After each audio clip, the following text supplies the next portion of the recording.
El documento final del Sínodo de la Sinodalidad ha decepcionado a muchos progresistas.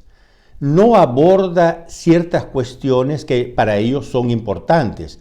La inclusión de los homosexuales en la iglesia, la ordenación sacramental de las mujeres, etc. Por la misma razón, el documento ha alegrado a algunos conservadores. El peligro parecería haber sido evitado. En realidad, según el filósofo católico Stefano Fontana, estos están desenfocados, es decir, no captan bien la situación.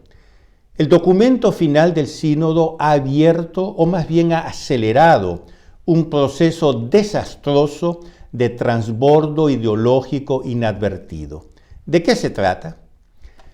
Si estás preocupado por tantas cosas que suceden en la iglesia, si tal vez a veces tu fe vacila en medio a todo este caos, entonces, querido amigo, este canal está hecho para ti. Queremos no solo informarte de lo que está sucediendo en la iglesia, sino sobre todo ayudarte a mantener la fe. No solo a mantenerla, pero a fortalecerla. Queremos que a pesar de todo, tu amor a la Santa Iglesia Católica aumente cada vez más. Buenos días, mi nombre es Julio Loredo. Bienvenidos en el canal Visto desde Roma.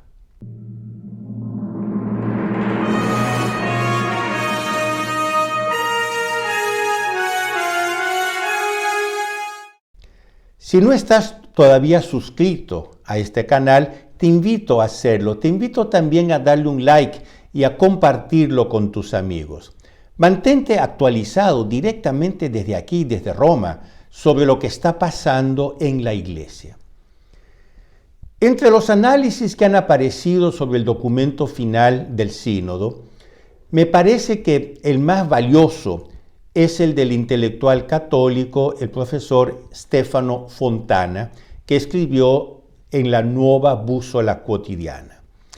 El profesor Fontana afirma que la creación de una nueva mentalidad en la iglesia, atención, de una nueva mentalidad en la iglesia, en definitiva, de una nueva iglesia, es el verdadero propósito del proceso sinodal, que por voluntad del Papa Francisco ha acaparado la atención del mundo católico por más de 3 años.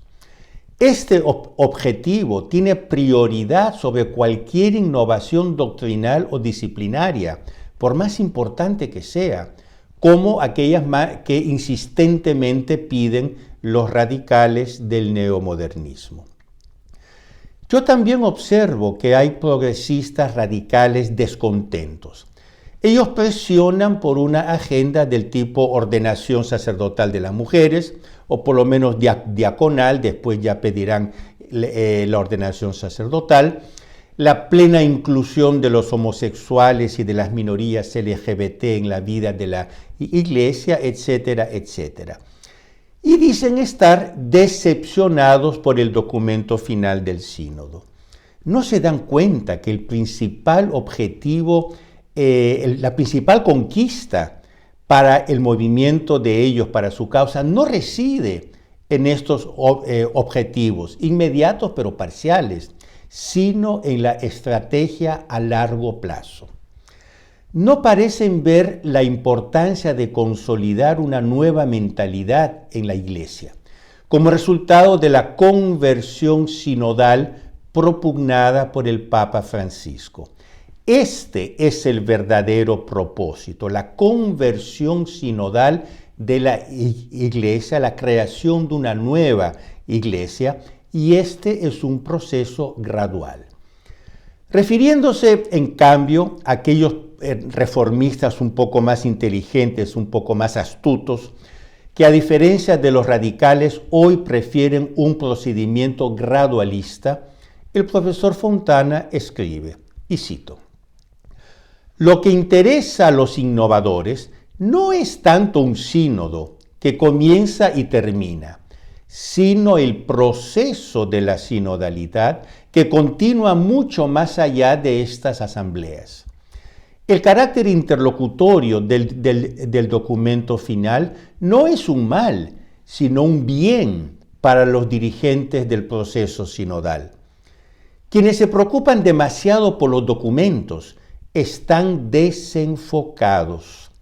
La sinodalidad quiere una nueva iglesia y este proceso de sinodalidad procederá no tanto con nuevos documentos, sino con actos concretos. Cierro la citación. Perfecto, creo yo.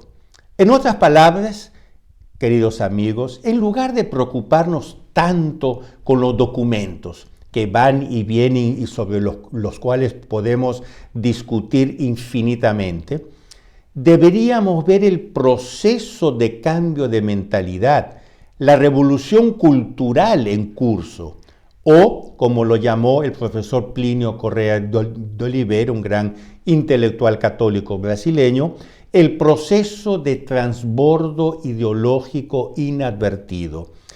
Esto en un libro de hace 60 años que hoy cobra una gran actualidad.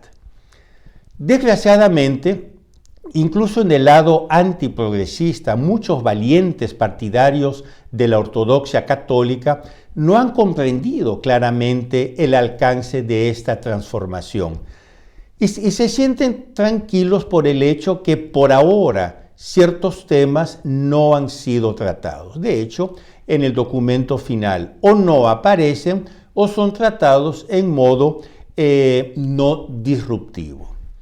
Algunos incluso hablan con alivio del proceso sinodal como si haya sido una gran pérdida de tiempo, tanto esfuerzo para un resultado tan decepcionante.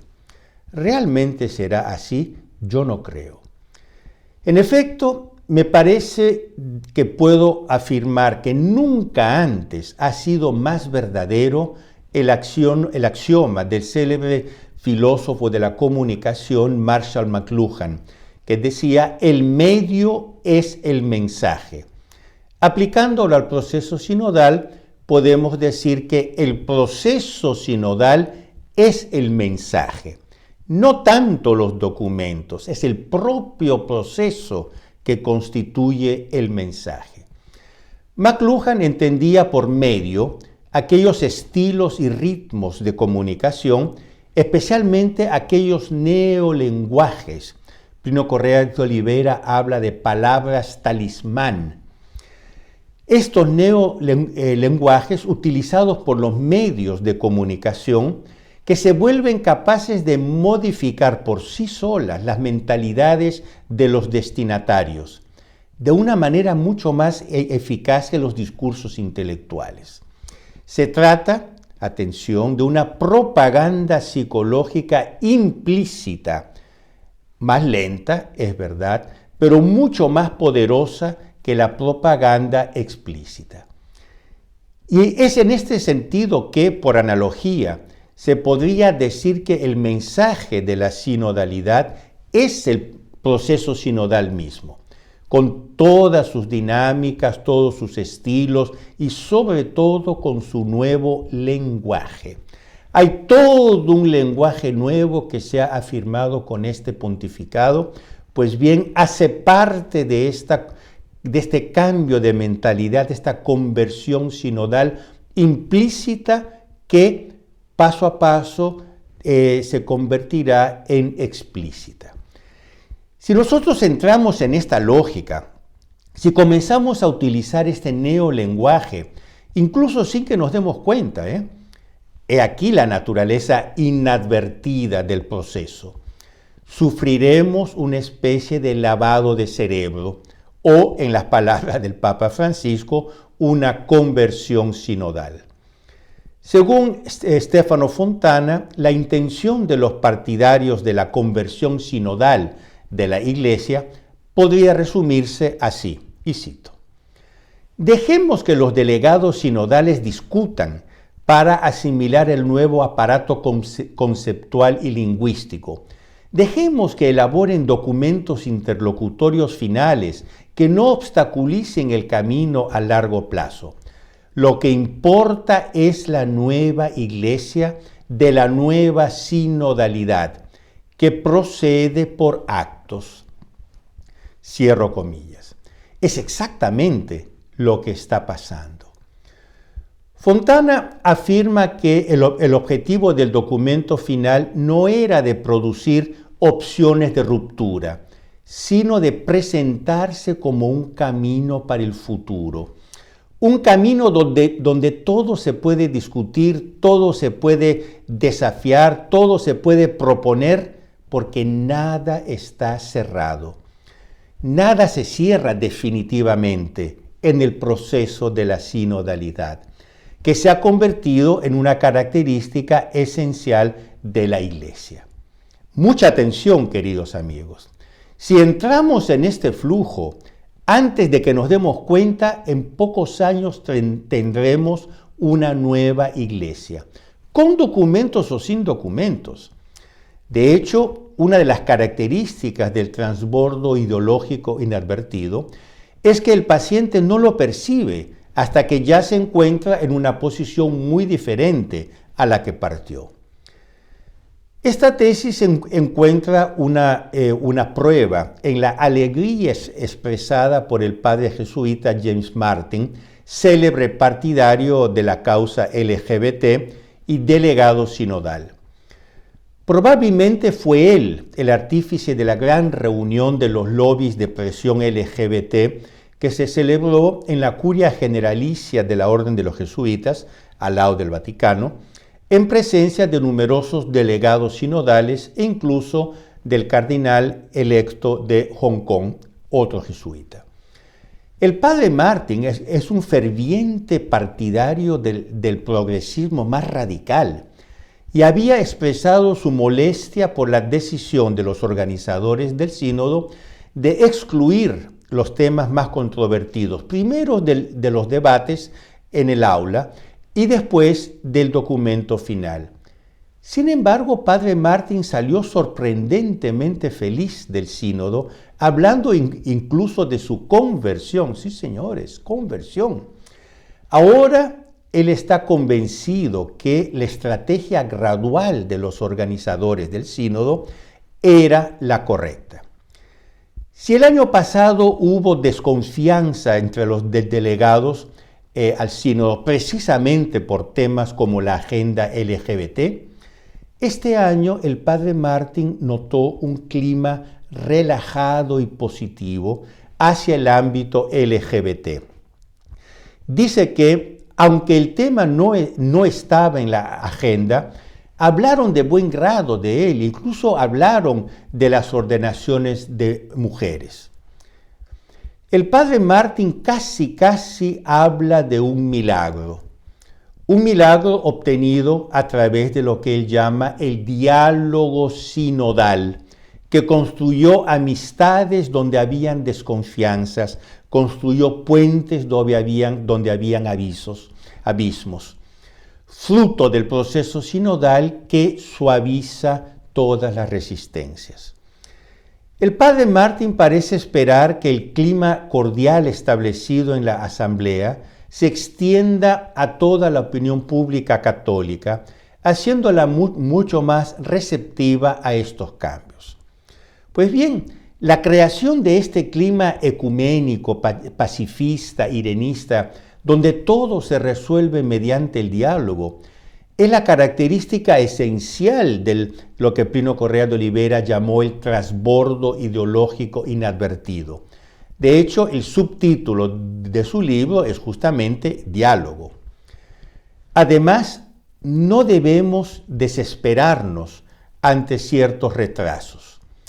Algunos cambios pueden ser siempre impuestos desde lo alto, como pasó con la declaración Fiducia Supplicans, que autorizó desde lo alto, con un acto de autoridad, las bendiciones sacerdotales a las parejas homosexuales, a pesar de la resistencia generalizada en la Iglesia, incluso al interno de los delegados sinodales. Ahora estamos a la espera de los informes prometidos para junio del próximo año, junio del 2025, sobre los famosos temas controvertidos, confiados a grupos de especialistas, algunos ciertamente no alineados con el catecismo de la Iglesia Católica, como ha sido ampliamente documentado. Estos informes de los grupos de estudio especializados serán presentados al Papa para su pronunciamiento decisivo y, atención, son parte del proceso sinodal según los propios organizadores del sínodo. Nada es definitivo, todo está en proceso sinodal. Así que, queridos amigos, no bajemos la guardia. Por el contrario. Para que mi información sea completa, debo decir que no es que se hayan descuidado los temas controvertidos en el documento final. Hay pasajes en el documento final que proponen explícitamente mantener abierta la cuestión de la ordenación diaconal de las mujeres. Y otros pasajes en que ya se puede vislumbrar las bases para la creación de consejos democráticos, sinodales, a nivel parroquial, diocesano, regional, nacional, etcétera, que favorezcan una reforma profunda, radical, de la autoridad en la Iglesia, en la llamada descentralización. El propio Papa, al dispensar su exhortación apostólica postsinodal, nos invita explícitamente a implementar algunas de las recomendaciones del documento final, pero no nos dice cuál de las recomendaciones. Queridos amigos, no olviden darle un like a este vídeo, a compartirlo con sus amigos. Por favor, ayúdenme a hacer crecer este canal para que un mayor número de personas puedan estar actualizadas sobre lo que está sucediendo en nuestra iglesia. Y nosotros nos vemos la próxima semana, siempre aquí en el canal Visto desde Roma. Arrivederci.